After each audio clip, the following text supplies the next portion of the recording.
Os presento a María Ojeda, psicóloga del Instituto Rojas Estapé. ¿Conocéis el tema de la vitamina C? De nuestra amiga vitamina, ¿no? Pues ella está especializada en investigación, en terapias, en adultos, en adolescentes, y creo que nos puede aportar mucho durante estas jornadas. Bienvenida y gracias, mucha suerte. Bueno, hola a todos. Yo, sí, como me ha presentado Nieves, soy María y trabajo en el... No sé si alguno sabe quién es María, se la escucha los podcasts y demás. Pues trabajo con ella. Y cuando me llamó Nieves me encantó porque es un tema súper actual y que en terapia a día de hoy lo vemos muchísimo. Yo estoy especializada en la consulta, solo vemos adultos, pero ya sí que vemos adolescentes, porque era tal la demanda de problemas que está trayendo toda la área digital que decidimos ampliar toda la parte de adolescentes. Yo especialmente estoy especializada en trauma y a día de hoy, como os digo, estamos viendo muchísimos adolescentes. Entonces, cuando me llamó Nieves sobre este tema, es brutal la cantidad de problemas y demandas que están saliendo a raíz de toda esta necesidad, ¿no? Y sobre todo lo que más voy a hablar hoy es sobre la reflexión que hay que hacer sobre todo esto, ¿no? Porque no paramos a día de hoy a pensar qué está pasando, y el problema es ese, que al final estamos generando tanta demanda y tanta rapidez que nadie, o sea, está yendo todo mucho más rápido que la información que tenemos sobre todo esto, cómo nos está afectando, ¿no? Entonces yo me voy a centrar en lo mío, que es la salud mental, y cómo esto afecta a la sociedad a día de hoy. Entonces, no, el PowerPoint no... Bueno, no pasa nada, no me hace falta. No. Espero que lo veáis, pero bueno. Entonces, el tema es, empezando por la inteligencia artificial, ¿no? La inteligencia artificial, al final, es una herramienta que lo que pretende es que las capacidades humanas las proyectemos en máquinas y dotemos a esas máquinas de toda esa información que tenemos los seres humanos.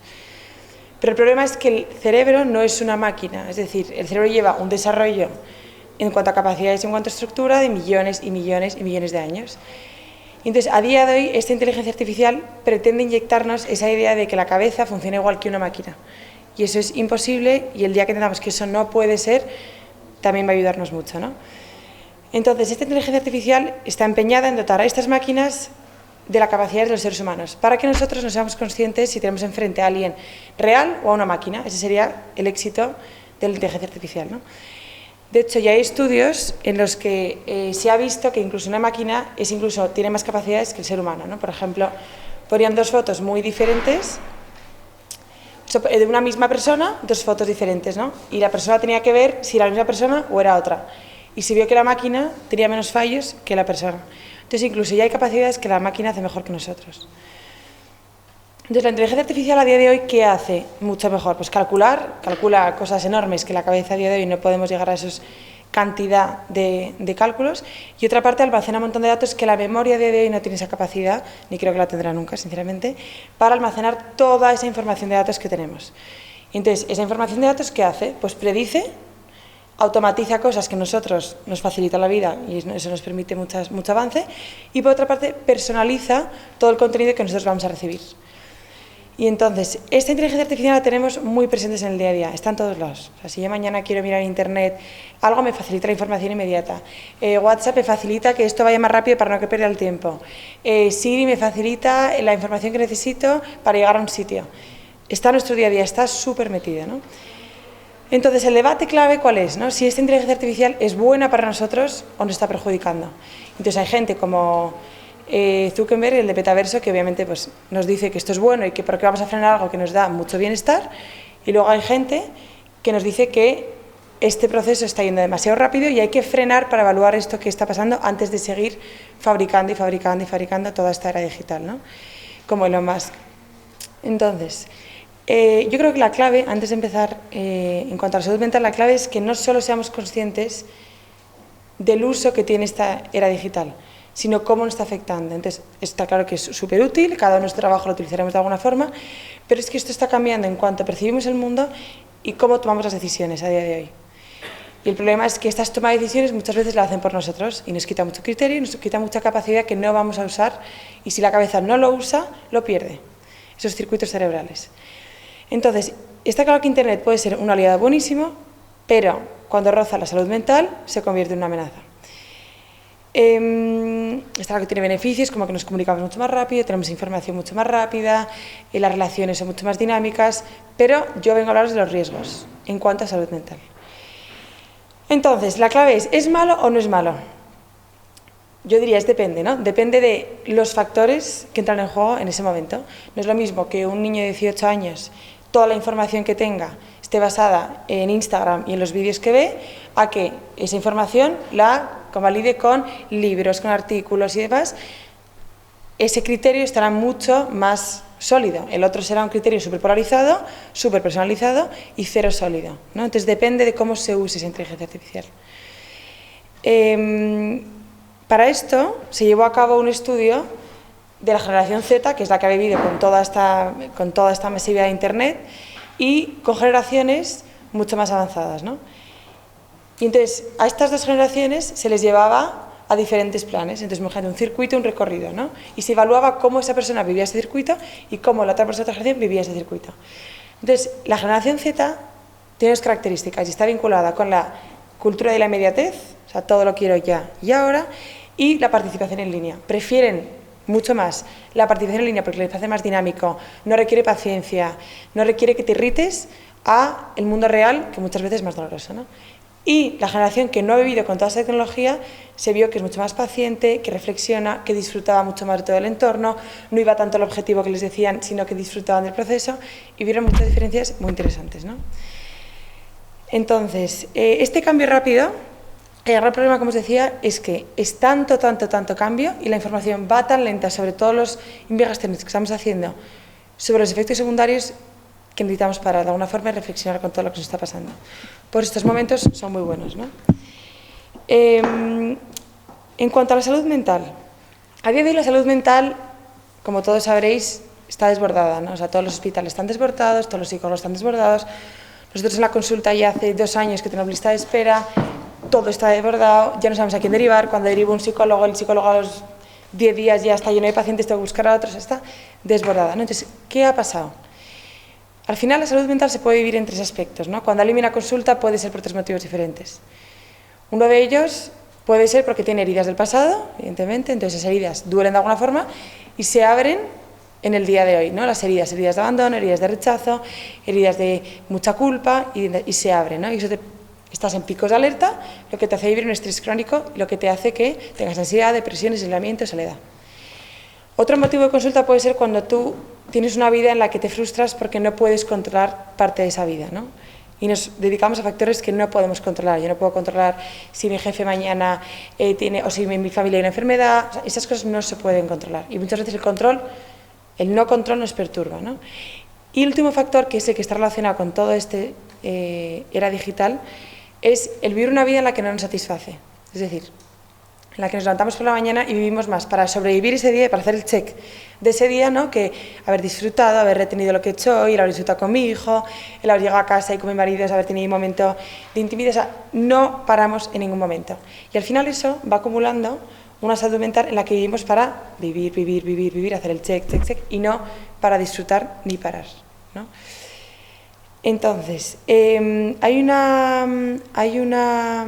revista americana que hablaba sobre la prevención en la medicina y hay un estudio que vio mucha correlación entre cuánto tiempo pasamos en la pantalla y todo lo que nos aísla el mundo real. Y ese aislamiento está súper correlacionado con la salud mental, ¿no? Cuanto más tiempo dediques a la pantalla, menos tiempo dedicas a tu mundo real, más riesgo de crear trastornos mentales, ¿vale? Esta correlación es muy importante. Entonces, yo, hablando de los riesgos, ¿no? De todo esto implica, yo quiero hablaros de todo lo que perdemos por estar en las pantallas metidos. Es decir, toda esta digital tiene muchos beneficios, que os hablarán de ellos seguramente, pero yo quiero que seamos conscientes del coste de oportunidad que tenemos dedicando a las pantallas. Es decir, ¿a qué me refiero a coste de oportunidad? Si una empresa tiene X presupuesto, ¿no? Tú lo puedes invertir en formar a tus empleados sobre la inteligencia artificial para que se adapten mejor, ¿no? Esa inversión tú la podrías haber aprovechado en hacer otras cosas, que igual te hubiera dado más beneficios. Y te arriesgas en dárselo a esa educación, ¿no? Pues esto es lo mismo.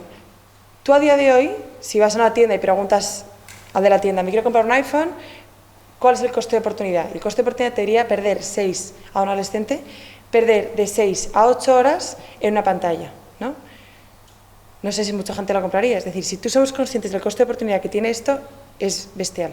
Es decir, estamos perdiendo todo el mundo real, todo el mundo de la naturaleza, todo el mundo de la lectura, todo el mundo del deporte, todo el mundo de relaciones sociales que genera oxitocina por metidos en una pantalla. Entonces, el coste de oportunidad es muy alto, porque de media entre 6 a 8 horas los adolescentes pasan en una pantalla. Entonces, para empezar, el primer coste de oportunidad es el valor de la atención, ¿vale? O sea, el primer coste que quiero hablaros es la pérdida de atención que tenemos cuando estamos proyectados en la pantalla. Hay un cuento de 1961 que lo desarrollaron en Estados Unidos, se llama Kuhn Vonnegut, el autor, y lo que hablaba este cuento es que quería un Estados Unidos, ¿no?, donde todo fuera ultra igualitario. Entonces no quería que ninguna capacidad del ser humano fuera superior a la de otro ser humano. Entonces quería que la capacidad de los seres humanos fuera todas iguales.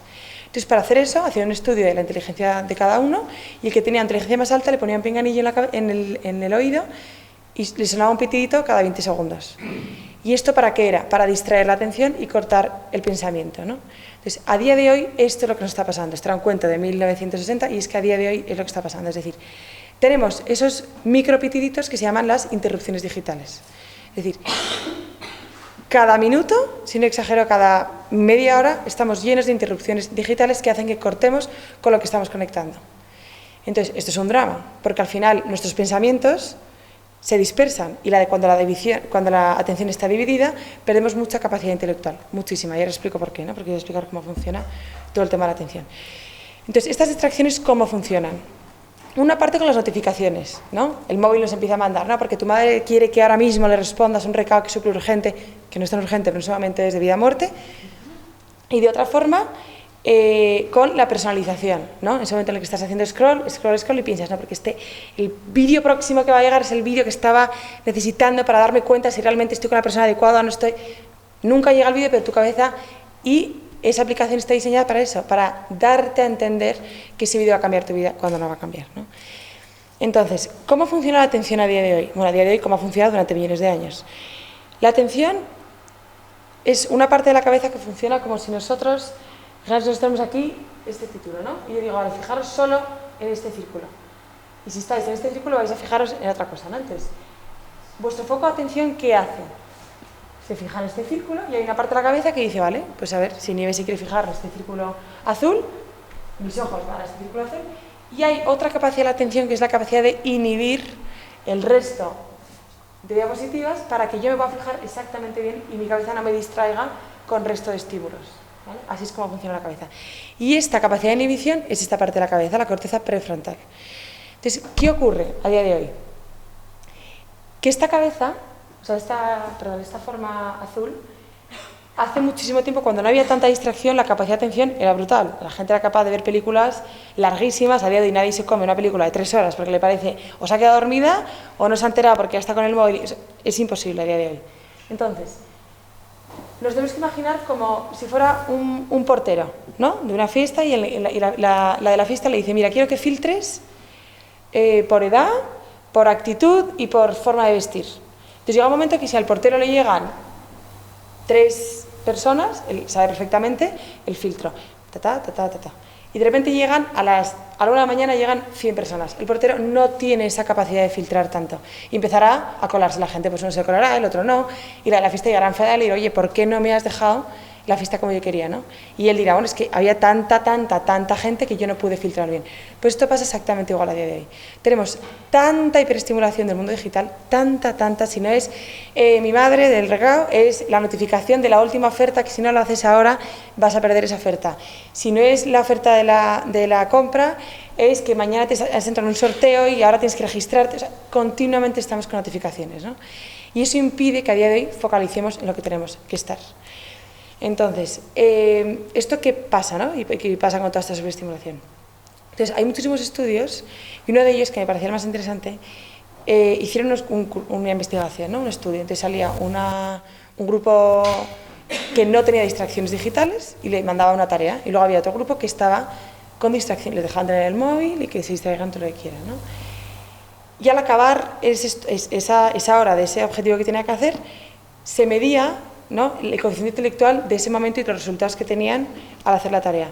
Y se vio que incluso esas mismas personas con atención y sin atención por las interrupciones digitales, el CI bajaba 2 puntos. Brutal, es que es capaz de bajar hasta nuestro coeficiente intelectual. Entonces, ¿esto qué vieron? Uno, que se divide la atención, ¿no? Yo estoy pensando en una cosa, en otra, en otra, en otra, en otra. Entonces, al dividir esa atención, yo no puedo procesar realmente lo que estoy haciendo en ese momento.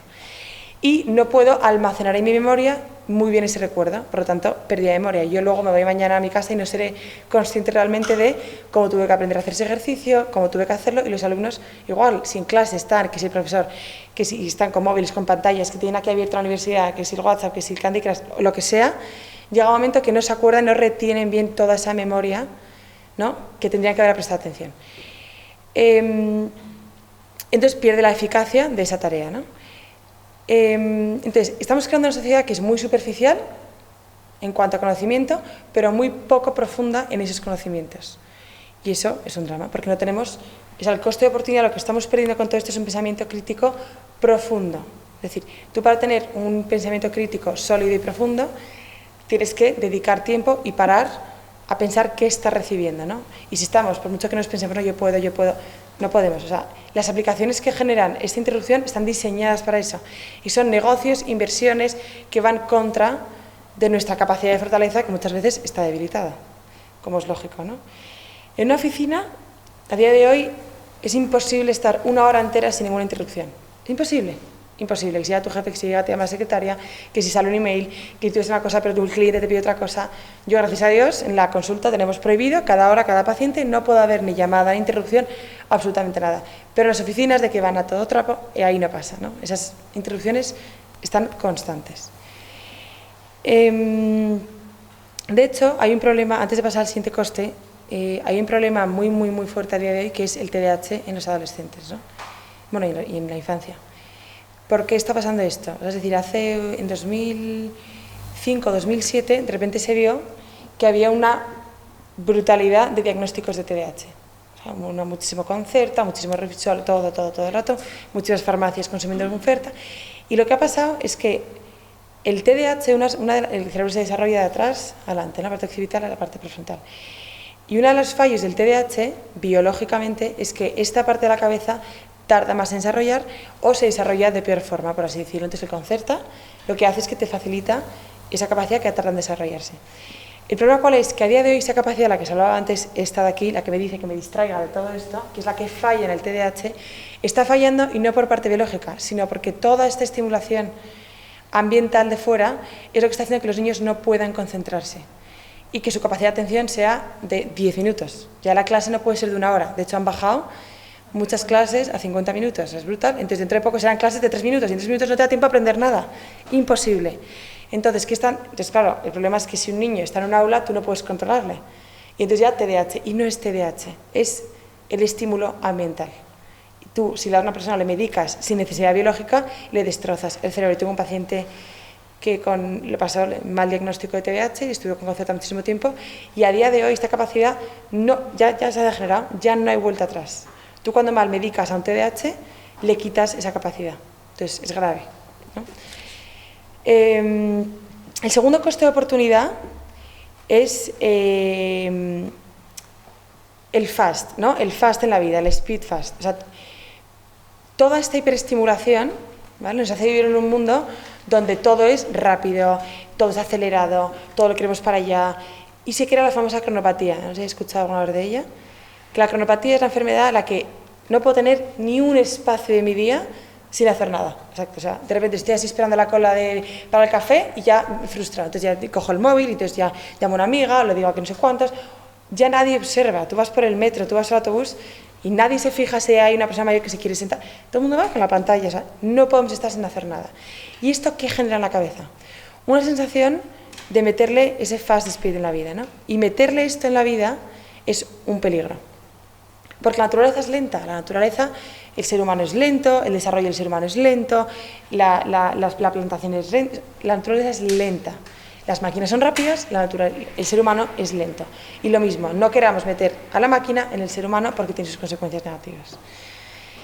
Entonces, rapidez de la vida tiene dos aspectos, ¿no?, que me gustaría contaros. Uno de ellos es que el siglo XXI tiene la característica principal, que es el consumir información sin reflexionar sobre lo que estamos consumiendo, ¿no?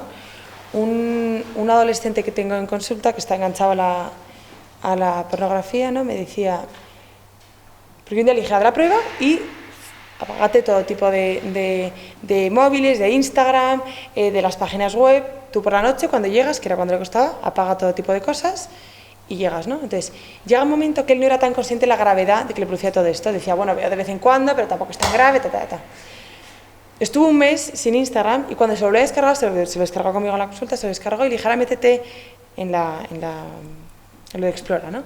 Y de repente Explora ve todo tipo de mujeres, pues bastante, ¿no?, sin ropa. Entonces, él, la primera cosa que vio fue como, wow, o sea, yo no soy consciente que todos los días, al levantarme por la mañana, lo primero que veía en Instagram era esta escena, ¿no? O sea, es decir, está tan rápido todo, tan rápido que no somos conscientes ni siquiera de lo que estamos viendo.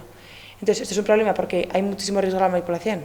De hecho, la población por eso está tan extrema en todos los sentidos, porque si yo me meto algo, la inteligencia artificial te personaliza ese contenido y empieza a meterte, tú ni siquiera eres consciente y todo lo que te ha metido es el extremismo de lo que tú pensabas. Y si mañana piensas que te gusta un peine, tal, es que ahora te encanta y lo quieres porque te ha dicho todas las ventajas y no eres consciente que todo eso es a través de la manipulación, ¿no? Entonces, en esta vida frenética queremos llegar a todo y todo siempre y rápido y corriendo, ¿no? Y esto hace que tengamos un estrés crónico. Es decir, en ¿qué fecha era esta? 1987 se analizó toda la información que tenía una persona en un día normal, ¿vale? Radio, televisión, y llegaba a 40 periódicos al día. A día de hoy son 147 periódicos al día. O sea, estamos hiperestimando, hiper cantidad de información. Tenemos que estar al tanto de las noticias, del grupo familiar, del grupo de amigas, del grupo de verano, del grupo de las vacaciones de la vecina, del grupo del colegio de los niños, todo tenemos que estar al día. Hay demasiada hiperestimulación a nosotros. Entonces, al final, la magia de la vida es lo que os decía antes, está en parar, en disfrutar. Y si yo tengo en mi cabeza la sensación de que en un viaje en coche, en vez de disfrutar, viniendo aquí, ¿no?, en vez de disfrutar de la naturaleza, estoy pensando, porque entonces tengo, impulso, y tengo, ahora tú no disfrutas absolutamente de nada, y tu vida consiste en solucionar problemas, y no en disfrutar de esos muchos problemas, que se aprende mucho, y además de los no problemas, también de las cosas buenas de la vida, ¿no? Y entonces, ¿el coste de todo esto cuál es? La creatividad, ¿vale? Es decir, si la creatividad, ¿cómo funciona? La cabeza tiene unas ideas, ¿no? Entonces tienes todas tus ideas aquí metidas y la creatividad asocia estas ideas y hace que tú crees una nueva idea en base a toda esta información que tú ya tienes metida en la cabeza. ¿El problema cuál es? Que ningún investigador ha creado algo en la vida frenética. Todos crean algo cuando han parado y reflexionas todas esas ideas que tienes. Entonces, si tú no tienes creatividad, eres un robot, eres una máquina. Volvemos a lo mismo de antes, máquina otra vez. Y el mundo se evoluciona y se desarrolla con la creatividad, con ideas nuevas. Y si no permitimos parar y asociar todas las ideas que tenemos, nunca vamos a generar cosas nuevas. Siempre vamos a quedarnos atrás y nunca vamos a avanzar como sociedad. Y las máquinas, en cambio, sí que avanzarán y nosotros nos quedaremos atrás. También es muy importante en la creatividad que ¿por qué nos la aplasta el mundo digital? Porque como ahora, que ahora iré a otro punto, que es queremos todo para allá, es más fácil acudir a ella para que nos lo haga ella que hacerlo nosotros. Y eso es muy importante, el cerebro o lo usas o lo tira. Entonces, tenemos circuitos neuronales. Y si esos circuitos neuronales yo al día a día no los uso, mi cabeza deja de usarlos, ya no sabe cómo usarlos. Si yo mañana utilizo calculadora, yo los números nunca se me dan bien, pero si yo además utilizo calculadora y no hago un esfuerzo, mi capacidad numérica nunca va a mejorar, ¿no? Entonces la inteligencia artificial nos obliga, estoy aquí para ayudarte, nos facilita la vida, pero también nos empeora esos circuitos que nos ayudan a evolucionar como seres humanos. Pues volviendo al otro punto del coste del fast speed, es el querer todo para allá, ¿no? Una de las características de la generación Z que hablábamos antes es la cultura de la inmediatez, ¿no? Quiero todo ya, porque el mundo digital nos da todo para allá. Yo mañana me compro un paquete de Amazon y me llega al día siguiente. Yo mañana quiero saber un dato, una cifra, y en vez de investigar, le pregunto a Lucía, no sé si lo sabéis o no, oye, dime el dato, que chívame un segundo, te lo chiva, ya lo tengo. Entonces, Queremos todo para allá. Entonces, claro, el mundo real no es todo para allá. Las relaciones humanas requieren paciencia, requieren lucha, requieren fuerza de voluntad. Todo requiere en la vida paciencia, pero el mundo real, el mundo digital, lo queremos llevar al mundo real. Y repito, la cabeza no funciona de esa forma, ni las relaciones sociales tampoco. Por ejemplo, antes las series eran semanales. Yo recuerdo que antes una serie era, por favor, que llegue el lunes para ver el siguiente capítulo, y ahora es Netflix, y la acabas y te sugiere otra serie que parece. Entonces, todo es para allá. Entonces, ¿esto qué ocurre? Que el mundo está fatal, es decir, todo el mundo está irritado. Yo voy en el coche y me pitan el segundo cuando el verde no ha acelerado. Yo voy en la cola del supermercado y si de repente veo que me falta un céntimo, detrás ya me está mirando mal porque estoy haciendo perderle 2 minutos de su vida. O sea, todo es ya, todo inmediato, ¿no? Y entonces, ¿qué perdemos? ¿Cuál es el coste de oportunidad de todo esto? La fuerza de voluntad. Es decir, la parte de la cabeza que os contaba antes, la que toma decisiones bien, la que racionaliza, la que un adolescente es capaz de tomar si tengo esta carrera o no tengo esta carrera, si me llevo bien con esta persona o no me llevo con esta persona, si grita el profesor o no grita el profesor. O sea, esa capacidad de razonar la perdemos con toda esta inmediatez, ¿vale? ¿Y por qué? Porque no somos capaces de ver a largo plazo. Es decir, nos quedamos en la dopamina, que luego iremos a eso, que nos genera el corto plazo. Entonces, el largo plazo no existe en ese momento. Yo quiero el café y lo quiero ya. Entonces, me dice, no, es que tienes que esperar 5 minutos a tomar el café, pero no lo quiero, me voy a otra cafetería, ¿no? Queremos todo para allá. No vemos las luces largas de la vida. Y todo lo bueno en la vida es luces largas. Una familia requiere muchísima lucha, una buena amistad requiere luces largas, porque hay que saber perdonar, un buen trabajo requiere luces largas, llegar a la cultura requiere luces largas. Nada bueno en la vida se consigue en microsegundos. Te da dopaminita, pero no te da nada más, ¿no? No te da sentido en la vida, que luego iremos a eso. Entonces, hay un estudio, no sé si lo habréis visto alguna vez, que es el del caramelo, ¿no? Que se cogen a 2 niños pequeños y a uno le dicen, tienes este caramelo, lo puedes abrir en este momento, pero luego, 10 minutos después, si esperas, te daremos otros 10 caramelos, ¿no? Y entonces se ve a 2 niños pequeños y les graban mientras están ahí, y luego el que está haciendo el estudio se va. Y se ve, ¿no?, como un niño está ahí, quiero el caramelo, lo quiero ya, pero luego se quiere tener 10 caramelos, entonces no sé qué hacer muy bien. Y el otro, frío, dice, debe tener 10 caramelos, espero, 10 minutos no me va a cambiar la vida. Y se acaba tomando el caramelo el otro y el otro espera, ¿no? Y al cabo de mucho tiempo se hizo un estudio sobre esos mismos niños y se vio que el niño que había tomado el caramelo, de muchos niños, que el que había tomado el caramelo y el que no había tomado el caramelo, el que no lo había tomado decisiones malísimas en su vida y había sido mucho más, no infeliz, pero había tomado decisiones mucho peores en su vida, ¿no? Y el otro, porque cuando tú sabes esperar, los beneficios llegan. El que no sabe esperar se queda en el cortoplacismo.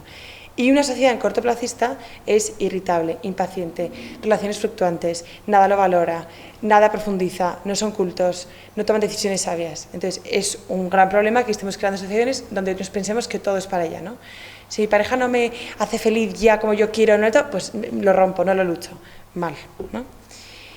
Entonces al final, este Fast Speed tienes dos cosas de oportunidad. Por una parte va a ser la creatividad y por otra parte va a ser esa falta de fuerza de voluntad que tanto la necesitamos en el día a día, ¿no?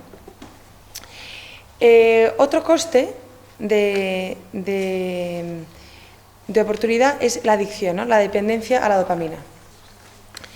Es decir,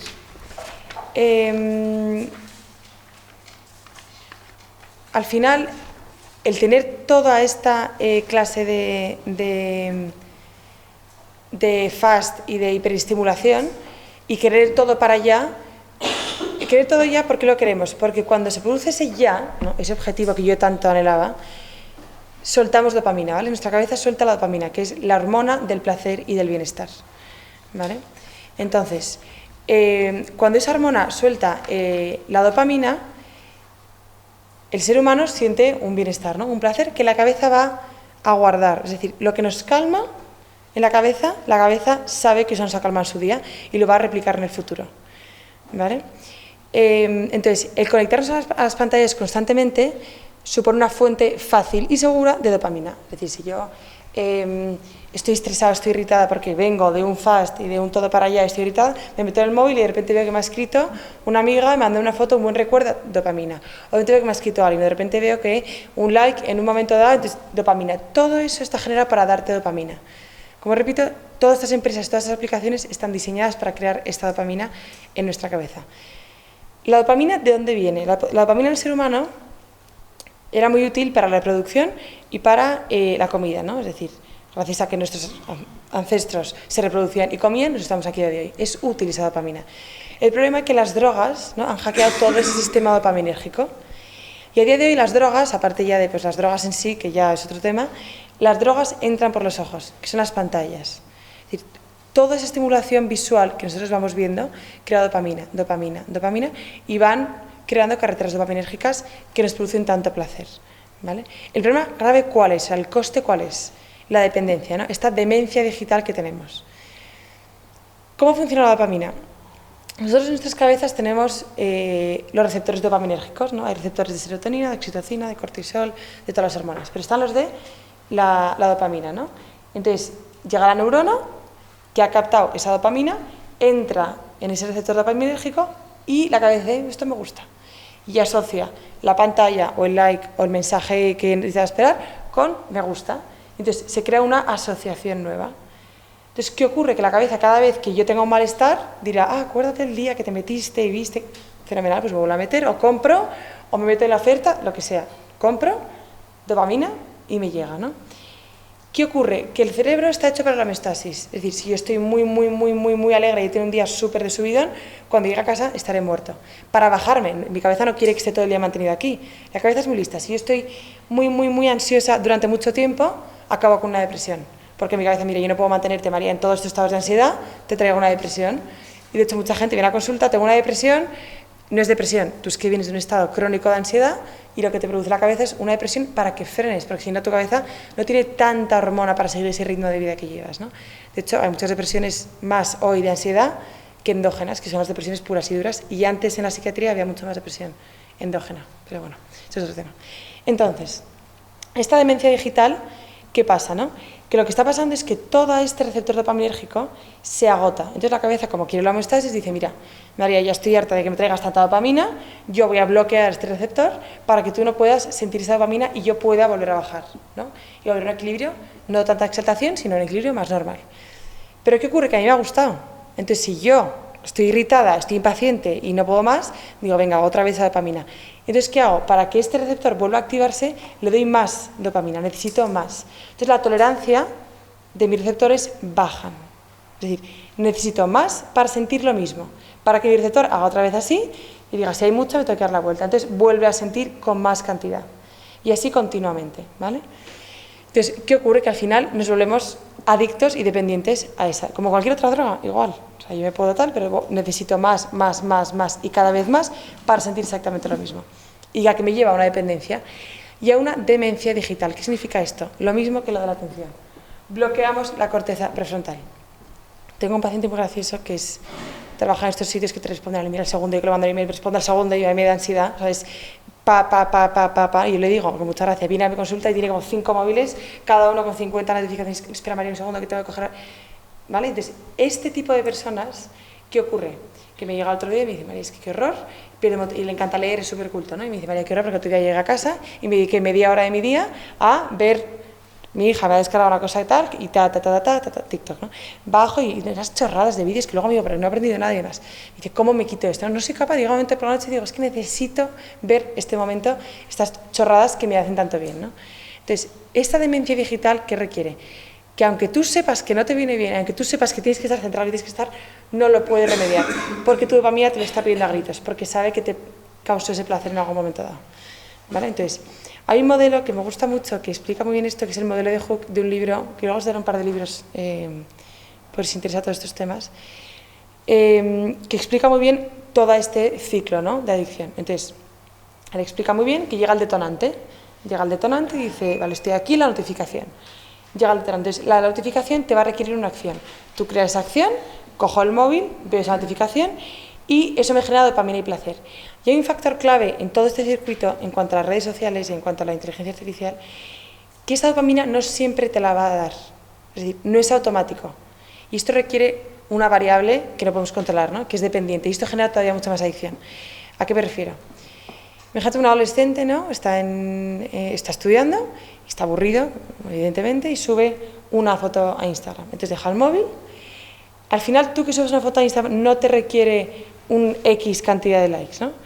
es a ver qué tal funciona y a ver qué tal. Entonces, crea una necesidad de compulsión, es decir, tengo que revisar lo que está pasando aquí y esto genera todavía más adicción. Si a ti te dicen, tú ves una foto y vas a tener 3 likes, pues la subo y ya me olvido porque ya controlo, ya sé lo que hay. Pero en todas las redes sociales hay un factor que es variable, ¿no? Siempre depende. Entonces yo tengo aquí el móvil, yo estoy estudiando y de repente digo, ay, ¿la habrá dado? ¿No la habrá dado? Entonces, ¿cómo irá? ¿Cómo está yendo? ¿Cómo no estaré? Y lo cojo y vuelvo, ¿no? A comprobar. Y eso que genera una compulsión, una necesidad todavía más de adicción. Y esto, toda esta cadena, genera un aprendizaje. Y ese aprendizaje, como os decía, se guarda en esa dopamina y hace que el día de mañana el detonante vuelva a repetirse y ese patrón de aprendizaje se repite y se repite. Llegará a un punto donde ya no podemos controlarlo. Hay un punto en la dopamina que es súper importante y que afecta mucho en la sociedad de hoy, que es el dolor. Es decir, no sé si estaréis de acuerdo conmigo o no, pero la gente es muy intolerante al sufrimiento de hoy. Muy intolerante. O sea, hay gente que viene... Es una técnica que se llama MDR, no sé si habéis escuchado alguna vez hablar de ella, que es para el trauma, ¿no? Y es para trauma, ¿no? O sea, abusos, maltratos... Y de repente llega gente, no, María, hazme un MDR porque mi jefa me ha dicho que no he hecho bien esta diapositiva, entonces necesito... O sea, y eso no es un trauma, ¿me explico? Entonces la gente a día de hoy, la tolerancia que tiene al sufrimiento, nos cuesta gestionar, o sea, emocionalmente cuesta gestionar el sufrimiento. ¿Y por qué está esto relacionado con la parte del área digital? Porque nosotros cuando tenemos la dopamina que os he contado antes, quiero que os imaginéis una cuerda, ¿vale? Y en un lado de la cuerda está toda la dopamina tirando, la pantalla, la compra, la oferta, la demanda y demás. Y en el otro lado de la cuerda, ¿quién va a estar? El dolor. Pero acordaros que busca la homeostasis. Entonces, si yo estoy muy saltada, mi cerebro me trae dolor para bajarme de alguna forma. Dolor me refiero a aburrimiento, irritabilidad, todo este dolor que de hoy no sabemos gestionar, ¿no? Entonces, va a bajar y entonces otro lado está la cuerda del dolor. Pero como no queremos sentir dolor, recurrimos a dopamina. Entonces generamos una fuente brutal de dopamina y el dolor cada vez va a tener que tirar más. Entonces, cuanta más dopamina, más dolor. Y cuanta más dolor, más necesidad de dopamina. Entonces, esto es un problema. Porque a día de hoy, antes, esa dopamina pues era más difícil conseguirla. Tenías que irte, pues eso, drogas, adicciones gordas, ludopatías y demás. Pues que a día de hoy, en un clic, tienes esa dopamina. Que si la pornografía, que si el reto de las redes sociales, que si las compras, que si Amazon me quiero dar un capricho, que si mi hijo una buena noticia, que si el profesor quiere averiguar. Entonces, estamos tan a manos de esa dopamina, de esa adicción, que llega un momento que esa cuerda va a tirar más. Entonces tenemos más dolor, pero tenemos más vías de escape.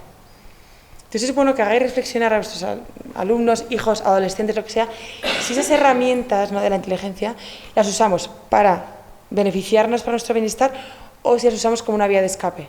Es decir, hay que empezar a ser tolerantes con el dolor. Y si yo estoy sufriendo porque alguien me ha dicho en el coche, me ha pitado, pues me mantengo en ese dolor y no busco algo placentero para aliviar ese dolor, porque luego vendrá el dolor multiplicado por 5, ¿no? Entonces hace una sociedad muy débil emocionalmente, muy débil en cuanto a la gestión de emociones, muy débil y muy blanda. Entonces, claro, porque el mundo virtual es capaz de generar un ambiente virtual donde todo es ya virtual, dopamina y demás, y ¿qué pasa? Que de repente vas al mundo real y de repente te das cuenta que hay dolor y que hay sufrimiento y que no hay nada que hacer. Hay veces que pues sufres una separación y la vida es así, pero hay que aprender a generar. No podemos buscar siempre huir de ese dolor. Entonces hay que saber alejarse de las redes sociales o de la tecnología para poder ser conscientes que la vida real requiere dolor y requiere gestión de ese dolor y saber llevar el dolor sin usar esas vías de escapes. Esto por la parte de la dopamina, ¿no? Luego, hay otro coste, ¿vale?, que ya este es el penúltimo, que serían las relaciones sociales, ¿no? Es decir, al final estamos intercambiando esta relación virtual por la relación social real, que es el mundo de la oxitocina. Si habéis hablado a Marian, seguramente habréis hablado de la oxitocina. Ya os sonará, ¿no? La oxitocina es el placer el bienestar que te genera cuando tú te vinculas con una persona, ¿no? Esa mirada, el tacto, el comprensión, el que te dediquen una hora entera, lo que os decía en consulta, ¿no? Solo el hecho de que te dediquen una hora, muchos pacientes míos, María, da igual, al final es una hora a la que yo puedo hablar, me entiendes, me escuchas, sin que estés con un móvil, sin que te distraigas con otra cosa, que me entiendas, que empatices y demás. Y como lo comentaba antes, como vamos rápido, como tenemos interrupciones, al final no profundizamos en las relaciones. Y esto es un drama porque generamos muchísima soledad, hay muchísima gente sola, muchísima. O sea, el nivel de soledad en la sociedad ha aumentado a niveles increíbles, y más con la pandemia. Entonces, hay muchos estudios, que es lo que decía, ¿no?, que están vinculando y están correlacionando. Cuanto más vida en el mundo virtual, menos vida en el mundo real, más depresiones y más suicidios, ¿vale? Esta correlación está súper mega demostrada en muchísimas investigaciones a día de hoy. Entonces, ¿qué cosas estamos perdiendo en las relaciones cara a cara? Uno, el analfabetismo emocional. Es decir, en los adolescentes a día de hoy es brutal, o sea, es que impresiona de verdad ver cómo un adolescente está súper cómodo en la vida virtual y cuando le sacas en la vida real pierde todos sus recursos. ¿Los pierde? Los pierde. No, vale, entonces os pongo un ejemplo que fue hace años, que yo me quedé, dije, wow, o sea, esto como las consecuencias que va a tener. Y un adolescente, ¿no?, me decía, estaba pues, ligando con un niño por Instagram, ni siquiera por Instagram, mensajes y demás, ¿no? Iban al mismo colegio, y llevan así 2 meses, digo, venga, acércate un día, habla con él y tal. Y me dice, no, María, es que claro, yo estoy acostumbrada a hablar con él, ¿y qué pasa cuando hablas con alguien en el mundo virtual? Que puedes esperar la respuesta, la puedes pensar muy bien, puedes premeditar tu identidad y puedes demostrar quién quieres ser realmente como eres. O sea, es una identidad súper premeditada, no fluye. Y una de las características de unas relaciones sanas es la fluidez y la naturalidad en esas relaciones, ¿no? Entonces, ¿qué ocurre? Esta niña me decía, María, no me atrevo. O sea, yo veo a este niño y digo, ¿ahora qué le digo? Si yo le he dicho que tenía que tal... O sea, son relaciones premeditadas, ¿no? Cero naturales, cero profundas, cero sinceras. Entonces, a día de hoy, hicieron una investigación en Estados Unidos y se dio cuenta que el 87% de los adolescentes prefieren relacionarse en el mundo virtual que en el mundo real. O sea, el 87%. Es un drama. Entonces, analfabetismo emocional, clave en toda esta área digital. Hay otra parte que os hablaba, ¿no?, que es de la identidad. Es decir, las redes sociales fomentan a que todos sigamos un determinado patrón, ¿no? Todas las adolescentes visten de una misma forma exactamente igual, todas tienen la misma forma de hablar. O sea, parecen clones, o sea, clones. Yo veo a un adolescente y digo, pues es que estás igual a la que ves, clones. Y el problema es que pierdes personalidad. Y la personalidad es importantísima para tener una buena salud mental. ¿Por qué? Porque no te dejas influir por los demás. Entonces, si yo tengo claro que quiero tener un valor y quiero ser una persona buena en mi vida, pero estoy todo el día diciendo lo que me meten, al final yo no controlo cómo quiero ser. Y la identidad te la inyectan de alguna forma, y a lo mejor tu identidad no eres feliz con esa identidad, ¿no? Entonces crea clones. Cuanto menos personalidad, más trastornos de la personalidad se crean. Hay otro factor de las relaciones sociales que es la soledad, ¿no? Las pantallas al final te acercan a los lejanos, pero te separan de los cercanos, y es que es tal cual. O sea, el beneficio cuál es, que yo puedo hablar con uno que está, una familia mía que vive en Estados Unidos, fenomenal, le puedo hacer FaceTime con ellos, con mis sobrinos, todos los días. El problema cuál es, que yo, a lo mejor, por hacer FaceTime con mi sobrino, no estoy hablando con mi marido, que tendría que estar pendiente de lo que estoy hablando con él, ¿no? Entonces, al final, todo esto hace que pierdas contacto con las relaciones cercanas y son las que te generan esa oxitocina de las que hablaba, ¿vale? Hay una psicóloga social que a mí me gusta mucho, que habla del sociómetro. ¿A qué se refiere con esto? Que los seres humanos somos seres gregarios, está claro, y el sociómetro, que de ella cómo habla, es decir, los seres humanos tenemos este sociómetro que evaluamos según la demanda de los demás, en qué estatus estamos de alguna forma. Entonces, este estatus lo va a demandar toda la era digital. Es decir, si yo mañana en mi trabajo soy psicóloga y tal, y de repente me meto en todos los Instagrams de todas las psicólogas que hay, tu cabeza empieza a ver tu estatus. Pues esta es de esta forma, esta es de esta forma, esta es de esta forma. Y con toda esa demanda, tú vas comparándote. Y si en algún momento tu cabeza te manda una alerta de que estás menos, tu cabeza necesita igualarse para sentirte de alguna forma que vales, que eres el perfeccionismo ese que tenemos constantemente y demás, ¿no? Entonces, el alejarnos de todo eso te permite realmente ser consciente de que la perfección no existe, está claro, no existe. Pero si tú metes en todo ese sociómetro, al final todo el día estás en alerta, porque evalúas cuánto riesgo hay a bajarte de esa alerta. Entonces, para un adolescente, ¿qué ocurre? Tienes que pensar que un adolescente no ha formado su identidad, está en plena formación de su identidad. Y si la identidad que tiene de fuera es una identidad de una niña con problemas de alimentación, una niña delgadísima, una niña con la personalidad cero, patrones rígidos, ¿qué pasa? Que esa niña, la relación de esa identidad la va a formar a través de esa era digital que le están inyectando de alguna forma. Entonces hay que tener mucho cuidado para ver lo que consumimos, pero como os decía antes, como no somos conscientes de lo que consumimos, porque vamos muy rápido, llega un momento que de repente esta persona con 23 años tiene un trastorno de alimentación porque ha estado continuamente recibiendo imágenes de personas con trastornos de personalidad que en ese momento en la era digital no lo muestran. Muestran la parte del perfeccionismo, ¿no? No muestras problemas, muestras lo mejor de mi vida. Idealizamos el mundo digital y luego el mundo real no es tan idealizado como la gente muestra, ¿no? Y luego hay un tema último en las redes sociales que es el factor colectivo, que esto también es un gran problema, porque a día de hoy tú te puedes desconectar, ¿no? Tú puedes decirle a un adolescente, oye, mira, estate un mes entero sin redes sociales, pero el problema cuál es, que aunque esta persona se aísle de ese mundo digital, el resto de su clase está conectada en el mundo digital. Entonces ya no solo es la soledad de esta persona de no estoy en ese mundo digital, de me estoy perdiendo el grupo, no sé, pasa alguna vez que digo, me voy a salir de este grupo, pero luego pienso, digo, no, porque luego imagínate que de repente dicen el cumpleaños y no me acuerdo, siempre tenemos el easy, ¿no? Entonces cuando te descuelgas de esos grupos de Instagram o de lo que sea, ese adolescente se siente solo porque no está conectado en ese mundo, que es que hay otro mundo ahí, o sea, hay otro mundo real. Y además no conecta en el mundo real, porque todos están conectados en el mundo digital. Entonces la soledad es doble. Entonces también hay un factor de la sociedad que tenemos que hacer conscientes, que por mucha persona, que una persona deje ese mundo, el resto sigue conectado. Entonces es un factor colectivo que ahí necesitamos macro cambios, ¿no? Pues el gobierno, la sociedad, estos cursos que hacéis maravillosos para crear ese concepto colectivo y no tanto tan individual. Porque si mañana como azúcar, a nadie le importa, a nadie le va a cambiar la vida. Pero si todo el mundo está conectado con la pantalla, yo me puedo sentir sola, de alguna forma, ¿no? Es un concepto muy, muy colectivo. Y por último, el último coste es el sueño. O sea, es decir, antes los niños, al no tener móvil, ¿no?, se iban a la cama 1 hora y se despertaban a 1 hora para ir al colegio. A día de hoy, o a la universidad, lo que tengan que irse, ¿no? A día de hoy el problema es que esa hora de sueño se está retrasando por las series, por el móvil, y se levantan a la misma hora. O sea, la hora del colegio no ha dicho, espera, que es que los niños se acuestan tarde, vamos a cambiar el colegio, que igual pasará, eso, espero que no, pero a lo mejor pasará a este ritmo que vamos, ¿no? Entonces, ¿qué pasa? Que el niño, el adolescente, reduce sus horas de sueño a la bestia. Y hay una cosa clave que tenemos que saber, que es la batería mental. Es decir, tú si duermes bien, tú te levantas, si tienes suerte, con un 97% de esa batería mental, ¿no? Y esa batería mental se va a ir gastando a lo largo del día. Entonces, ¿en qué se gasta? Durante por la mañana, tengo que hacer la gestión del colegio, que todos van y siguen puntual, hacer el desayuno, luego ir al trabajo, el día. Entonces vas gastando esa batería mental, ¿no?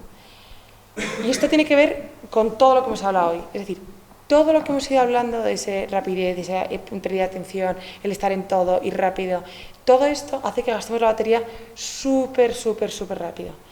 Y el problema ¿cuál es? Que al final lo que nos repara, ¿qué es? Las relaciones sociales, una conversación buena con una buena amiga, un paseo, la naturaleza, el deporte, la lectura. Todo lo que nos repara lo estamos sustituyendo por lo que nos quita batería. Entonces, claro, ¿qué pasa? Que llegamos a casa con un 1% de batería. ¿Y qué pasa además? Que lo que tenemos en casa es lo que realmente nos puede llegar a hacer feliz, si lo pensamos, muchas veces, ¿no? Es decir, el tener tu rutina, tu deporte, tu familia si tenemos familia, tus amigos para quedarte con un amigo. No, al final no es el trabajo, la monotonía, el deber, ¿no? Es todo lo que hacemos para reparar. Y como estamos sustituyendo todo lo que reparamos por la tecnología, que al final es más fast y más lo que hemos tenido por la mañana, llega un momento que no reparamos y además, si no reparas, lo que decía antes, llegas a casa con ese 1%. ¿Y qué pasa? Que si llegas a casa con ese 1%, ya no te apetece deporte, ya no te apetece hablar con tus hijos, no tienes paciencia y les gritas lo primero que se te ocurra, con tu marido igual, con tu amiga igual, no quieres quedar con ella porque estás agotada y mañana tienes que tener un día peor, entonces voy a dar... Y llega un momento en el que no reparamos para sanar. Y es súper importante que la cabeza tenga lugares de reparación. ¿Y cuáles son esos lugares de reparación? Lo que os he dicho antes. El leer. Súper importante, porque la lectura es la única herramienta que desconectas con lo que realmente estamos en la cabeza. Es decir, si estoy pensando, tengo un paciente muy grave, entonces tengo que ir al hospital, entonces vengo al hospital y la familia y la madre está fatal y qué horror. Si yo me pongo a leer, es la única manera, aparte de la medicación, siempre lo digo, la única manera de poder estar a lo que tenemos que estar. La atención dividida se conecta, porque si yo me he perdido, mi cabeza me dice, no me estoy enterando de nada, tengo que volver. Tú eres consciente de que no te estás enterando. Si veo una serie, mi cabeza puede irse, no se entera de que se ha ido, vuelve y sigo sin enterarme de que en el fondo estoy pensando en este paciente que me preocupa tanto, ¿no? Entonces, la lectura es súper importante. El deporte genera muchísima reparación. Si yo me he ido si tengo a casa y llego a casa con un 10% y hago deporte, puede llegar a subir hasta el 80%. O sea, el deporte es bárbaro todo lo que repara. Y, como volviendo un palo de antes, el sueño, ¿no? El sueño es súper reparador, o sea, de 7 a 8 horas es lo que más demostrado está cuanta más reparación hay, ¿vale? Y el problema de la digitalización en el sueño, ¿cuál es? Dos cosas, ¿no? Una, que la pantalla tiene una luz azul, que lo que hace es que nuestra cabeza no distingue entre... O sea, pensar que el sueño tiene un ritmo, ¿no? Circadiano. Entonces, tú te levantas por la mañana y tienes tus niveles de cortisol, y de repente cuando va oscureciendo, bueno, a día de hoy ya pues a las 9, ¿no? Pero va bajando la luz y empieza a bajar el cortisol, que es la hormona que te activa, y la del estrés, y entonces cuando baja el cortisol, arranca la hormona de la melatonina, ¿vale? O sea, estas son opuestas, es como que no podemos estar tristes y contentos a la vez, aunque a veces lo consigas, pero es imposible. Entonces, sube la cortisol y baja la melatonina. ¿Qué ocurre? Que la pantalla lo que hace es activar, pensando que es de día, entonces se activa el cortisol, ¿vale? Entonces no damos pie a que la melatonina baje. Entonces el problema de la pantalla, muchas veces por eso ver una serie en la cama, prohibido, ver la tele antes de las 10, prohibido, el móvil, es verdad que a veces es inevitable, o sea, tampoco hay que obsesionarse, ¿no? Pero intentar todo lo posible bajar el ritmo de las pantallas. Porque la luz azul nos activa el cortisol y baja y no permite que entremos la melatonina, ¿vale? Es la parte del sueño. Y hay otra cosa de las pantallas, ¿cuál es? Que lo que vemos en las pantallas nos activa. O sea, es decir, tú te metes, no sé vosotros, pero es que yo no veo series porque te metes en las series y es el asesino en serie del psicópata, del caso, del asesinato de la niña que raptaron. O sea, todas son cosas súper estimulantes. Casi nadie ve una serie donde sea lenta, haya mucha naturaleza, nos parece muy aburrida, ¿no? Entonces queremos cosas que nos estimulen. Y cuando tú acabas de ver un asesinato o un psicópata que ha asesinado con 50 cuchillazos, tu cabeza lo que menos quiere es irse a dormir. O sea, quiere protegerse de alguna forma, ¿no? Entonces, toda esa intensidad que tenemos, luego, o sea, nos activa el cortisol, y acordaros, cuando se activa el cortisol, la melatonina no baja. Entonces, es súper importante hacer la rutina del sueño, ¿no? Yo llamo a muchos pacientes, les hago la rutina del sueño, es decir, revisamos desde las 6 hasta las 10 qué hace esa persona. Y es que, o sea, hace todo lo que no ha hecho durante el día y está mucho más activo que incluso cuando se levanta por la mañana. Y acordaros que si no reparamos en el sueño, al día siguiente caemos mucho más en la trampa de todo esto que os estoy contando. Más dopamina, menos reparación, más irritabilidad, por lo tanto, busco más dopamina, más enganche, menos eficacia en el trabajo, más recurro a la inteligencia artificial, cuanto más recurro, menos desarrollo genero en mi cabeza, y todo este bucle continuo, ¿no? Entonces, ¿qué hacer, no? Con todo esto al final, ¿y ahora qué? ¿No? Entonces, el tema es que todo esto, lo más importante es lo que decía Nieves antes, ¿no? El tema de la reflexión. Es decir, tenemos que hacer cosas en nuestro día a día, ¿no? Pautarnos cosas en nuestro día a día para que todo esto nos impida llegar de repente por la noche y decir, a mí me pasa de repente días, los martes, que son días terribles en la consulta que dedicamos a los pacientes más graves y más intensidad, acaba el martes y digo, es que no sé ni a quién he visto. O sea, mi cabeza es ¿no? Entonces hacemos un esfuerzo y al final del día en las historias escribimos cada paciente, a ver, para retener, porque si no, no retienes. O sea, tú vas tan rápido, paciente. Llega un momento que no retienes, desde el próximo día que le veas, no retienes tanta información, ¿no? Entonces yo cada vez que acabo un paciente, dedico 10 minutos a escribir, este paciente le preocupa esto, hemos hablado esto, me hago un dibujito de cada paciente y demás, ¿no? Hay que parar para retener información. Entonces, ¿cómo se para a día de hoy, no? Porque es muy difícil parar. Entonces, hay que saber desconectar de estas trampas digitales, ¿vale? Entonces voy a dar una serie de cosas para que en el día a día podamos usar y podéis dar a los adolescentes, alumnos, hijos, vosotros mismos, ¿no? Entonces, súper importante establecerse límites, es decir, el propio móvil está escondido porque está escondido y hay que averiguar dónde está, pero hay una parte, porque quieren esconderlo, está claro, una parte en la que te dan esos límites de horario, ¿no? Pues, por ejemplo, Instagram o TikTok, tú puedes decirle al móvil 15 minutos al día y cuando salen esos 15 minutos no te deja meterte otra vez, no son como bloquean la pantalla. Entonces, súper importante, tiempos en la pantalla programados. O sea, no me vale, me meto en la cama a las 10 y bajo, scroll y bajo y de repente he pasado media hora y digo, bueno, ya media hora más, ¿qué más das? Y ya me voy a ir a dormir y media hora más. O sea, tiempo limitado, porque acordaros, una vez estamos ahí, la corteza frontal se bloquea y ya no puedo decidir. Si ya estás metido, y ya es mucho más fácil. Entonces, hay que prevenir el tiempo y limitarse el tiempo en el que nos metemos a las redes sociales. Súper importante verificar esa información que estamos recibiendo. O sea, no creerme que mañana una mujer en un reel dice un tema y yo ya me lo creo porque lo he visto en Instagram. No. O sea, ser conscientes de dónde estamos absorbiendo esa información, ¿no? Siempre dicen que somos, las nutricionistas, ¿no? Que somos lo que comemos, ¿no? O que aparentamos lo que comemos, no me acuerdo cómo era, ¿no? Pues lo mismo os digo, al final nuestra mente se nutre de lo que estamos viendo y de lo que estamos recibiendo. Entonces no puede ser que nuestra nutrición sea gente sin formación, sin cultura, y de repente me crea que una porque me diga que como brócoli al día siguiente voy a adelgazar 10 kilos. Eso no es verdad. Entonces vete a nutricionista, lee artículos, fórmate. O sea, muchas veces el valor de la información está en los libros y en los artículos largos, no en esa información de titulares, noticias, de ya. O sea, hay que fomentar el analizar y profundizar y verificar de dónde sacamos nuestras fuentes de información. Súper importante. Es decir, el próximo día que veáis un vídeo, pensarlo 2 veces antes de mandarlo. Porque ese vídeo, saber qué fidelidad tiene, ¿no? O decir el dato, ser consciente de dónde viene esa información. Súper importante, priorizar planes fuera de la pantalla. Es decir, con vuestros hijos, con adolescentes. Es una pena, es idílico esto que os voy a decir, pero es una pena que no se haga, ¿no? Que en los colegios, universidades, estemos metidos todo el día en una clase, en un aula, ¿no? O sea, fomentar el salir, aprender de otra forma, menos pantalla, más conversación, más debate. O sea, fomentar la vida fuera de las pantallas. Súper importante. Porque va a pasar una cosa, cuando tú destinas el tiempo fuera de las pantallas, os vais a dar cuenta que priorizáis mucho más planes mucho más sanos. Porque el mundo de fuera es mucho más sano. Es decir, si yo de repente no tengo tiempo libre, pues me planteo tener un hobby. Me planteo, a lo mejor me gusta cocinar, y igual me planteo clases de cocina.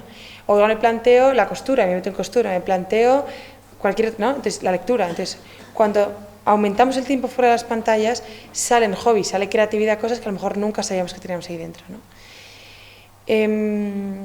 Obviamente buscar ayuda profesional en el caso de que se la necesite, súper importante, y animar a la gente. O sea, no pasa nada por pedir ayuda, no es que estés fatal, hay veces que un empujoncito viene fenomenal, ¿no? Tiempos de desconexión completa, y sobre todo ahora que viene verano, fomentar muchísimo la desconexión completa. Es decir, quitar notificaciones del móvil al 100%, quitarte incluso redes sociales al 100%, evitar la televisión. O sea, en la casa de que vayas de verano, o sea, tirar la televisión por la ventana, me da igual, pero que no haya televisión. O sea, iPad no, ordenadores tampoco, que no haya series, que haya juegos de mesa, que haya cartas, que haya conversaciones largas en las mesas. O sea, evitar. O sea, ahora que viene verano viene muy bien para la desconexión completa, ¿no? Porque muchas veces en el día a día es imposible. O sea, yo me encantaría un día tirar el móvil por la ventana, pero mi jefa me regañaría, mis hijos me dirían que si estoy loca y mis profesores me dirían, no se puede, ¿no? Entonces, importante también, filtrar lo que consumes. Lo que os decía antes del ejemplo del adolescente, ¿no? Que de repente cuando tú te alejas de lo que consumes, de repente vuelves y eres consciente de todo esto que estás consumiendo. Entonces, de repente veis que últimamente estás consumiendo cosas raras, o sea, mucha violencia, mucha agresividad, o tal, reducirlo, para que seamos conscientes que toda esa información que tenemos, a lo mejor hay que bajar el nivel. Lo que os decía, ¿no? Quitar las notificaciones constantes, las notificaciones de WhatsApp, por ejemplo, yo no las tengo activadas, pues haces así, pero no te salen continuamente en la pantalla, ¿no? Para la atención, ¿qué vamos a hacer en cuanto a lo de la división de la atención? Pensar que la cabeza es un músculo, lo que os decía antes, esos circuitos cerebrales, es como un músculo.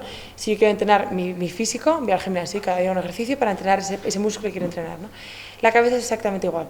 ¿Cómo podemos entrenar esa fuerza de voluntad, esa atención? Pues poniendo la recompensa. Es decir, si yo de repente quiero comprarme algo porque estoy súper aburrida, digo, venga, me quiero comprar ese que tanto quería, ese libro que tal. Espérate, acábate el libro que tienes, que a mí me pasa mucho, ¿no? De repente tengo 50 libros y no he empezado con ninguno, y tengo 2, pues espérate a comprarte ese libro, espérate a comprar, y cuando lo acabes, o sea, saber, ver a largo plazo, no querer todo para allá, y quiero el libro ya, y me lo quiero leer ya, ¿no? Léete este libro bien, no te lo leas a todo trapo para ir al siguiente, léetelo bien y luego vas al siguiente, ¿no? Entonces, la atención, súper importante, parar y retrasar esa recompensa. Cuanto más lo hagas, más se va a activar ese circuito cerebral, menos te va a costar. Entonces, es como un músculo que me va al gimnasio, pues yo hago mi entrenamiento de fuerza de voluntad. Entonces, si me apetece una Coca-Cola, pues espero un minuto no, una hora. Ya me explico, que ejercitar ese circuito cerebral, ¿no? Que cada vez será más fuerte. Hay gente que no le cuesta absolutamente nada, porque tiene eso muy fomentado, ¿no?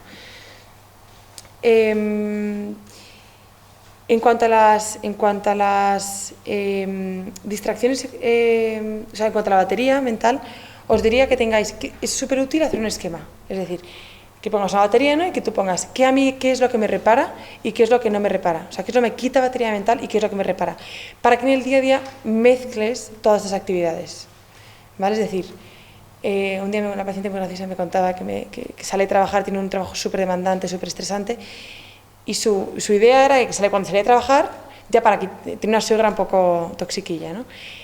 Y dice, María, ya que estoy irritada, ya me quito de encima y llamo a mi suegra en ese momento. Mal. O sea, tú no puedes estar estresada encima y llamas a tu suegra porque ya vas a salir de ahí, que llegas a casa y no va a apetecer absolutamente nada. Entonces, que seamos conscientes que es bueno mezclar lo que nos repara con lo que nos estresa. Porque es mucho mejor hacer algo que nos estresa con la batería reparada a decir, venga, ya el tirón, aguanto, no aguantes. Repara. O sea, mucha gente que tiene trabajo estresante les digo, no hagas deporte por la tarde ni por la mañana, hazlo en mediodía a la hora de comer, para que a la vuelta tengas toda esa batería cargada. Y es súper importante conocer a uno qué le repara y qué le descarga, porque cada uno es un mundo. O sea, a mí me puede reparar leer y a otro le puede reparar darse un paseo por la naturaleza, ¿no? Ser súper consciente cada uno qué es lo que repara para saber usarlo. O sea, hacerlo lo más práctico posible, ¿no? A los adolescentes les digo mucho, ¿no? Cambiar el FOMO que tienen, ¿no? Ese miedo a perdérselo todo, por el YOMO, ¿no? Que es el Joy of Missing Out. O sea, es decir, que no me importe que no esté ese chat que está, no pasa nada, pues estoy encantada, mira, un estrés menos, una preocupación menos, ¿no? Muchas veces queremos estar en todo el rato. Pues cambiar un poco el foco de tengo que estar en todo con qué gusto soltar esto y no pasa nada porque lo suelte, ¿no? Incluso lo disfruto, porque es una preocupación menos. Tener una buena rutina del sueño, importante, lo que os he dicho antes, la rutina del sueño. Entonces, todo esto al final, la idea principal que quería transmitiros con todo esto es que es súper importante ser conscientes que todo el mundo digital, ¿no? Y toda la área digital nos está vendiendo un mundo virtual que es fácil, donde hay recompensa segura y muy fácil, donde todo es rápido, donde todo se puede conseguir ya. Y el problema es que estamos generalizando ese mundo en el mundo real. Y esto es lo que hay que tener súper mega claro, que ese mundo real es lo que nos hace conectar con nuestra felicidad, con nuestra salud mental, con nuestro bienestar. Entonces no podemos reemplazarlo. Es claro que nos podemos ayudar para facilitarnos la vida, ¿no? Pero es súper importante siempre que tengamos real y presente ese mundo real. Porque si no, la salud mental se atrofia. No somos máquinas, somos seres humanos que necesitamos oxitocina, tiempo para pensar, reflexionar, repararnos, dormir, comer bien, disfrutar. Y una vida sin disfrutar por ese fast speed, fracaso asegurado con trastornos mentales. Y eso es todo lo que os quería contar.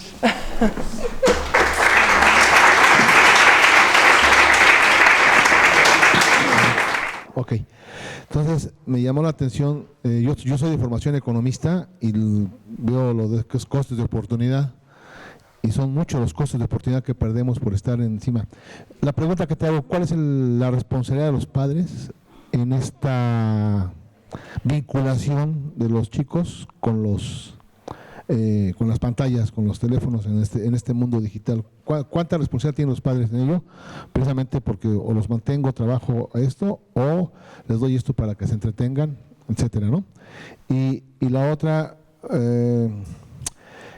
esto de lo que planteaste me llamó la atención sobre el estrés en el que está el mundo digital, que no puedes poner atención un minuto. Nada más, si me podrías precisar, hicieron una prueba de los que estaban con la pantalla y los que no estaban. ¿Qué fue lo que bajó ahí? Si me puedes precisar eso nada más, por favor. Gracias. Nada, a ti. Te pregunto la última, que es más rápida, si quieres. O sea, en cuanto a la atención, o sea, el estudio era, ponían en un grupo control, ¿no? Que era gente sin ningún tipo de distracciones. Estaba en el tutorial, imagínate, pues tienes que hacer la tarea de acabar este ejercicio de matemáticas, ¿no? Y era 1 hora de ejercicios de matemáticas, con distracciones digitales, es decir, les ponían aquí o de repente el propio entrevistador les preguntaba y les distraían y demás, ¿no? La consecuencia fue que el CI, o sea, el coeficiente intelectual, bajaba 2 puntos. Y ese coeficiente intelectual, ¿en qué está? Porque hay muchos tipos de inteligencia, ¿no? Sobre todo era en la división de la atención, es decir, cuando tú divides mucho la atención, bajas la capacidad donde tú procesas la información. Es decir, si yo no estoy atenta al 100%, luego no retengo igual de bien lo que he visto. Entonces, claro, tú piensas que a lo mejor un adolescente que va a entrar a un nuevo trabajo tiene que retener absolutamente todo, o sea, hasta dónde está el cuarto de baño de esa empresa, hasta qué hora se come y hasta el trabajo que tiene que hacer realmente y hasta quién tiene que derivar la información y quién es su jefe y quién es su compañero de trabajo, ¿no? Y si estamos todo el día con esas interrupciones, la gente es que no retiene, es que no me concentro, María, es que no he retenido bien, y es una irritabilidad horrible, y sobre todo para la gente que no tiene esa distracción, piensa que no le da para más, y sí que le da para más, le da para muchísimo más, pero si tú estás distraído muchas veces, es que esto lo veo mucho, porque claro, veo adultos que no tienen esa distracción digital, que sí que la tienen cada vez más, pero al adolescente que no es capaz, lo que decía antes, en una clase de 1 hora, y se frustran mucho, me dicen, María, es que a día de hoy Le explico algo y no está, y luego tengo que lo explicárselo, mucha más repetición, y hay mucha frustración en ese cambio generacional, mucha. Así que es buena pregunta. En cuanto a los padres, muchísima responsabilidad, igual que los educadores, en los del ámbito sanitario que tenemos que hacer mucha prevención. O sea, yo creo que todos tenemos una responsabilidad de alguna forma, ¿no? Pero lo que explicaba antes del ambiente colectivo, que ya no es tanto individual, sino que es colectivo.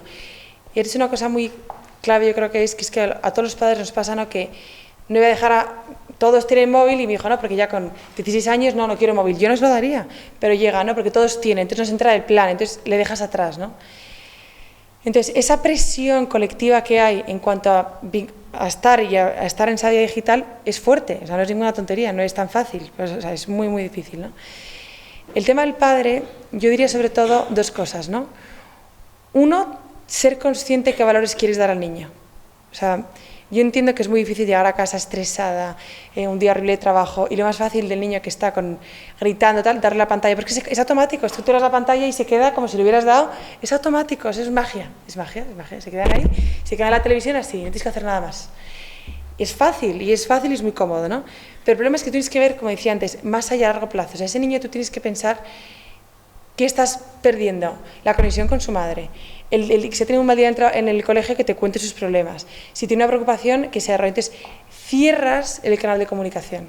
Y este es el gran problema, que la pantalla cierra mucho el canal de comunicación. ¿Cuántas veces ya a día de hoy el adolescente se aburre en las sobremesas? Que ya no hay sobremesas, me parece un drama. La familia tiene que haber sobremesas, tenemos que cenar juntos. Tenemos que, no te digo comer y cenar, a lo mejor es muy intenso, pero pues cenar juntos. Porque cuando tú te paras a cenar sin ninguna pantalla, sin una distracción, fluyen las conversaciones. Muchas madres me dicen, y es verdad, que aprovechan el coche, ¿no? El coche yendo, y si les llevan al colegio, en el coche los niños se abren y te empiezan a contar cosas que no te habían contado todo el día. ¿Por qué? Porque en el coche están distraídos y te empiezan a soltar, ¿no? Entonces, esos momentos donde hay más de media hora de conversación es cuando realmente salen los problemas. Tú mañana cuando conoces, o cuando estás con un amigo, típico, tú estás media hora hablando de chorradas y cuando ya pasa la media hora es cuando entras en lo duro, ¿no? Me abro y te cuento y demás. Nadie es, hola, ¿qué tal? Pues te voy a contar porque el otro día me peleé. No. Y en terapia igual, tú tienes que dar un espacio y demás y luego ya entras, ¿no? Entonces, lo mismo pasa con los hijos y los padres. Tenemos que ser muy conscientes de todo lo que estamos perdiendo si les inyectamos esa digital. Y por segundo te diría el ejemplo. Yo no puedo pedir a mi hijo que tenga atención y que me abra cuando estoy con el móvil delante suyo. De hecho, hay un estudio súper interesante de esto, que medía la oxitocina, cuando las mujeres, ¿no?, en la lactancia, cuando das de lactar a tu hijo, se genera muchísima oxitocina en cuanto a la madre y en cuanto al hijo. Y cuando tú estás dándole la lactancia con el móvil, el nivel de oxitocina del hijo baja a lo bestia. Es brutal. Esto es una investigación que hubo en Estados Unidos muy interesante, ¿no? Entonces, ser conscientes que el ejemplo también es súper importante. Yo no puedo estar vendiéndoles a mis hijos la moto de la digital cuando yo estoy todo el día pegada a la pantalla, trabajando, llegar a casa, me pongo el ordenador. Entonces, que haya salas en casa sin pantallas, sin ordenadores, saber desconectar del trabajo cuando estamos en casa. Entonces, el padre sí, los padres tenemos muchísima responsabilidad a la generación emocional que le vamos a dar, la herencia esa emocional que le vamos a dar a nuestros hijos, sin duda. Gracias, María. Yo lo que te quisiera, como psicóloga, preguntar hasta qué punto la impulsividad de los jóvenes, porque está viendo la impulsividad, cada vez te das cuenta que los jóvenes actúan en acción-reacción con las pantallas, son más impulsivos, esa inmediatez que decías, no saben esperar, pero esto trasladado a las conductas autolesivas, los que trabajamos en el ámbito de la educación, estamos detectando y tenemos que activar muchas veces protocolos que nos vienen marcados pues para detectar situaciones de ideación suicida. Y esto ha estado siempre, pero se está incrementando sobre todo en las edades más jóvenes.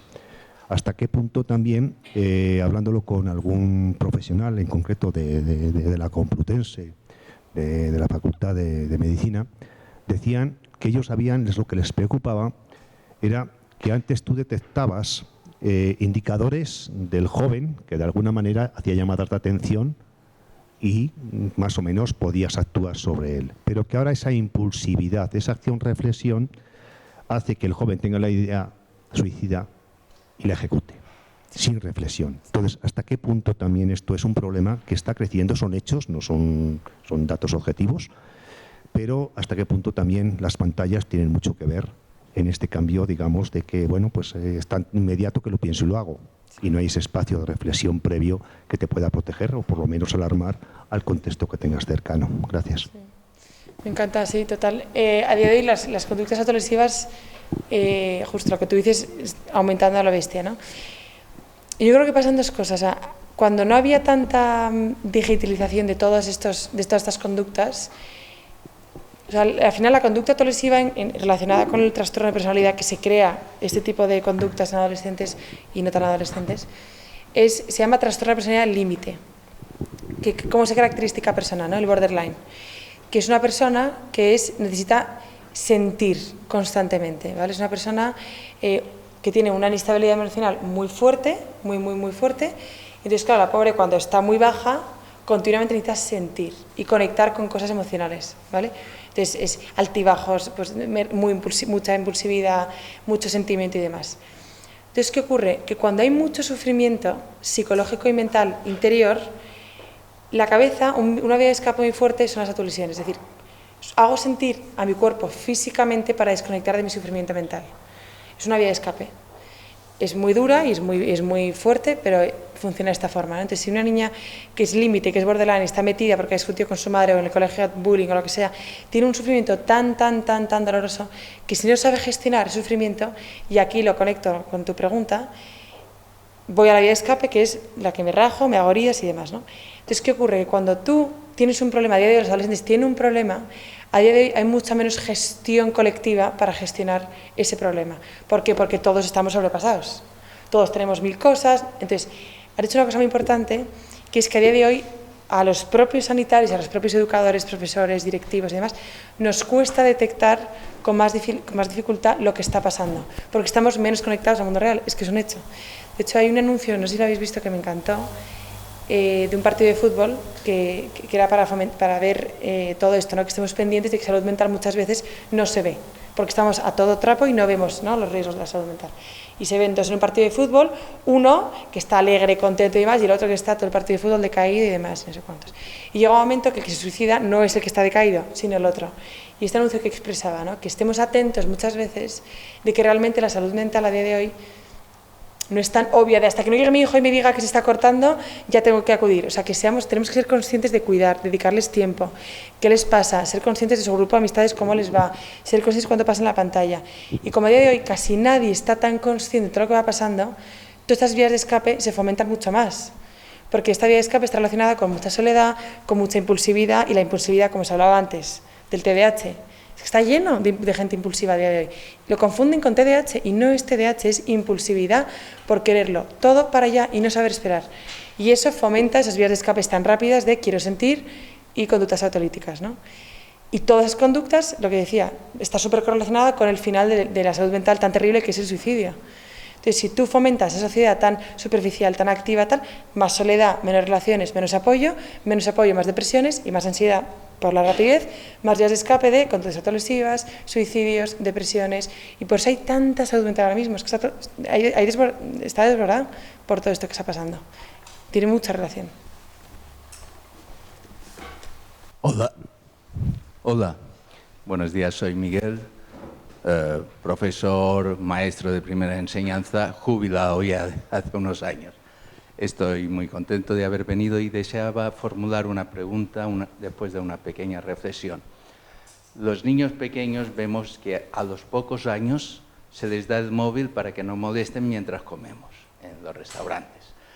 Luego la misma administración, las administraciones obligan a que haya tablets o dejen los libros, han obligado hasta ahora. Es verdad que algunas vuelven atrás. En la universidad, ¿a quién se le ocurre ir sin un portátil o sin una tablet de este último modelo? ¿Qué parte de culpa tenemos educadores, padres, abuelos, familia, y qué parte de la sociedad y la misma administración, que muchas veces en lugar de resolver problemas, creo que va creándolos. Gracias.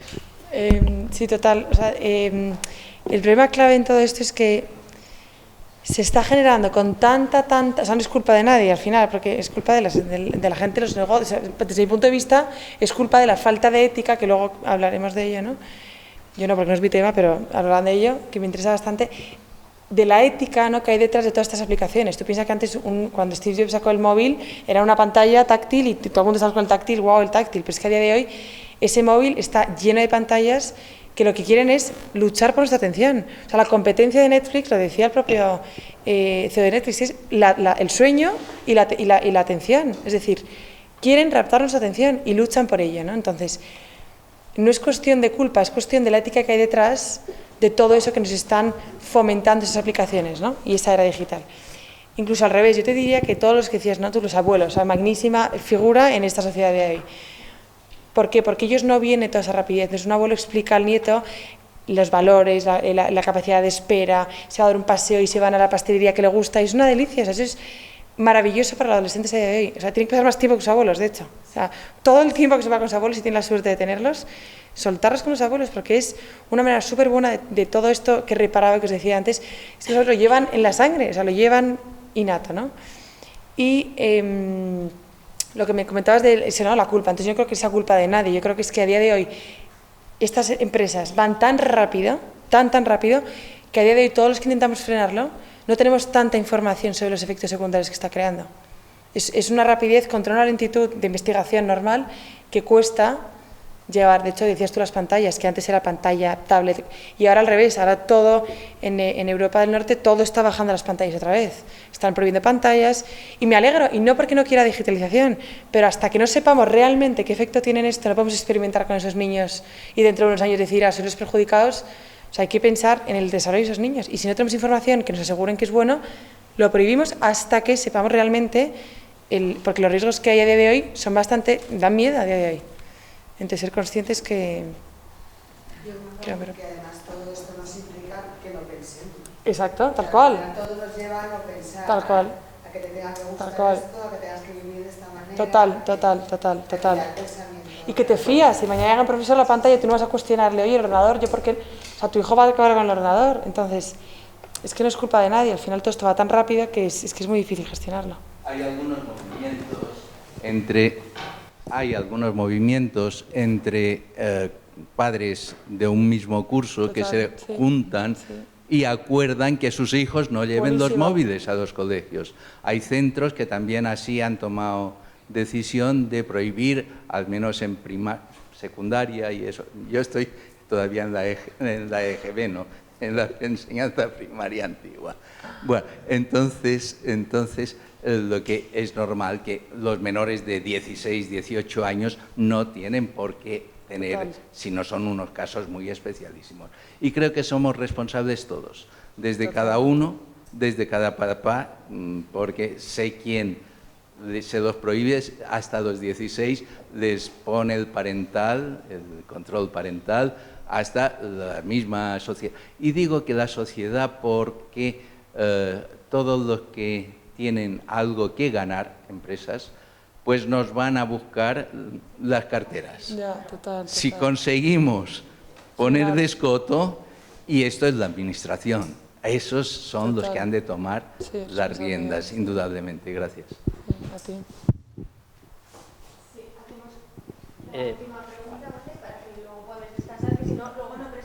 Atención.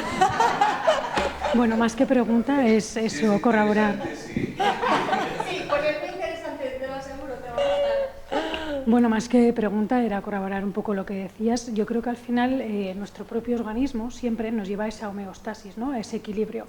Las leyes equiponderantes siempre nos hacen, pues eso, la subida, la bajada y el propio equilibrio. Yo creo que de esto, al final, lo importante y lo que al final nos llevaría a algo bueno sería buscar el equilibrio, ¿no? Porque, por ejemplo, si tú utilizas una inteligencia artificial, no tendría que ser únicamente para dejar de hacer las cosas, ¿no? O sea, para que me las haga, sino intentar cómo yo puedo mejorar con la inteligencia artificial. O sea, que hoy, por ejemplo, me haga una redacción que sea súper interesante, pero que yo al final pueda aprender también de hacer esa redacción, ¿no? Entonces, Yo creo que al final esto sería eso, buscar el equilibrio de todo esto. Total.